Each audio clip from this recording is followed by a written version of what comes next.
What's going on, Pick Factor fans? I'm Ladell, your host for the evening. Actually, I'll be playing your draft analyst for today.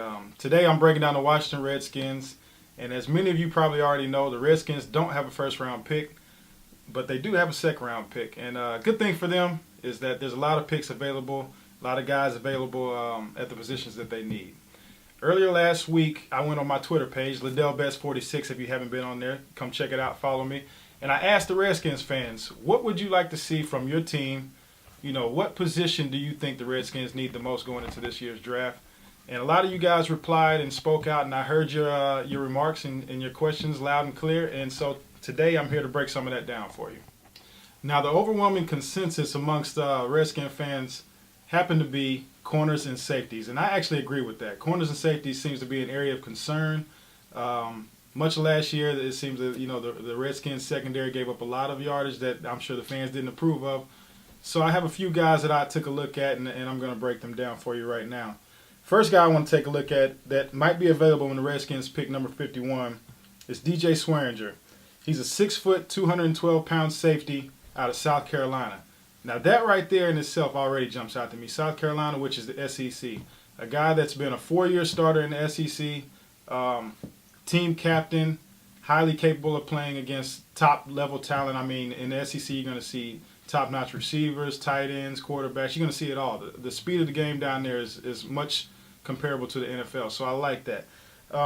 He's known as a big hitter over the middle, guy that likes to stick it to the running backs when they're running in between the tackles. He'll stop, some of those long runs, and I like that. The Redskins have kind of been missing that to me over the last couple of years. He actually reminds me a little bit of LaRon Landry in terms of the box safety awareness and making big hits.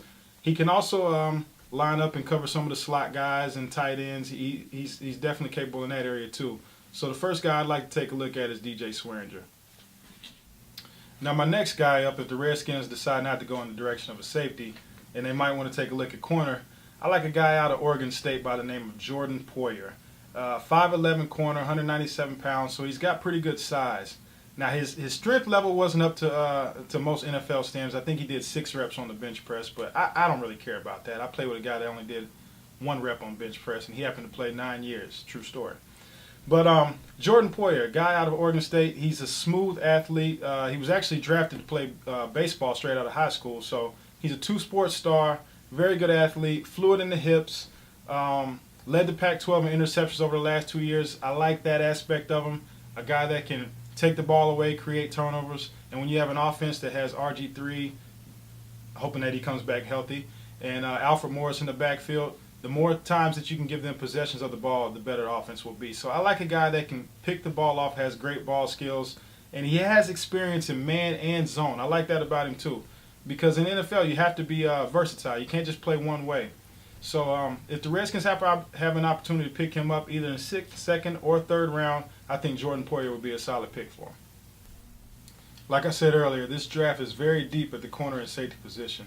So in rounds 2, 3, and 4, there should be a lot of guys, a lot of quality talent left out there, guys that could be starters for a long time in this league.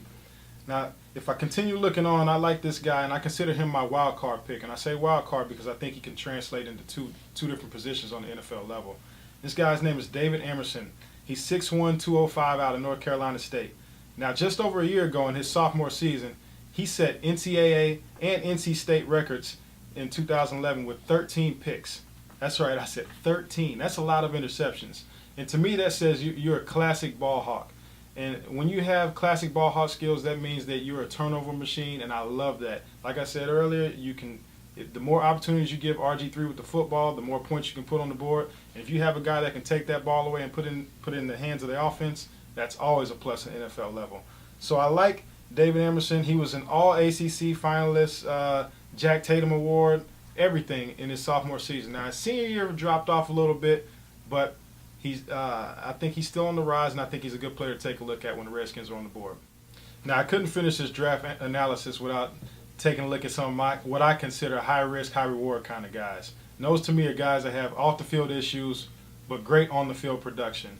Now, some teams like to stay as far away as possible from guys that have character issues, but there's other teams that like to take a gamble here and there. And if I'm going to take a look at 2 guys, in my opinion, that are high-risk, high-reward players, the first one that jumps off the board is Tyrann Mathieu. LSU, all everything just over a year ago. I mean, all SEC, all American, Bednarik Award winner, which goes to the best defensive player in the country, Heisman finalist or up for the Heisman. The list goes on and on. And the thing I like about Tyrann Mathieu is that he can play anywhere on the field. I mean, they line this guy up in slot. They line him up outside on the receiver. They line him up at safety. They blitzed him off the edges. They put him back at punt return, kickoff. You name it, he did it all, and he just jumps off the film when you watch him play. He's a human highlight, turnover machine. He'll probably be a great pro. He'll make somebody very happy when he lines up out there, but you have to deal with his off-the-field issues. If I'm going to look at another guy that I consider high risk, high reward, and I take a look on offense, it's going to be a receiver. A receiver out of Tennessee Tech by the name of Derrick Rogers. And if you heard that name before, it's probably because he was at Tennessee, the Volunteers actually. He was an all-SEC performer at Tennessee and was actually dismissed from the school for off-the-field issues. Now, for you to get dismissed after you were already all-SEC means that you must have some serious maturity issues at that time. Now, I don't know what he's done to correct that, but his statue, his physical makeup, he's 6'3", 217. I mean, the physical and talent level is there. It's just, are the maturity issues ironed out? Are they behind him or not? We don't know, but we'll find out on draft day. After all this draft talk, it gets me to thinking about what I was doing the day that I was going to get drafted. I remember sitting at home with just my immediate family, my mom and my brother, and I think that was about it. My uncle I didn't want to have a big party. I just wanted a select few because at the time I didn't know exactly where I was going to get drafted, second, third round, wasn't sure. So I just remember sitting at home and, man, that first day was long because back then they had the first and the second and the third round all on the first day. So I just remember sitting through the whole first round. Name didn't get called. Second round, the butterflies are starting to come. I see the names coming off the board, and then all of a sudden at number 56, the Redskins gave me a phone call and said, "Hey, would you like to come be a Redskin?" I said, "Yes, no doubt." And I remember that was the happiest day of my life. So I hope these guys, some of the guys I mentioned and the guys I didn't mention, all these guys are in for a wonderful experience. Someone will take it hard, someone will take it well. But at the end of the day, it's not about where you get drafted. It's not about where you start. It's about where you finish.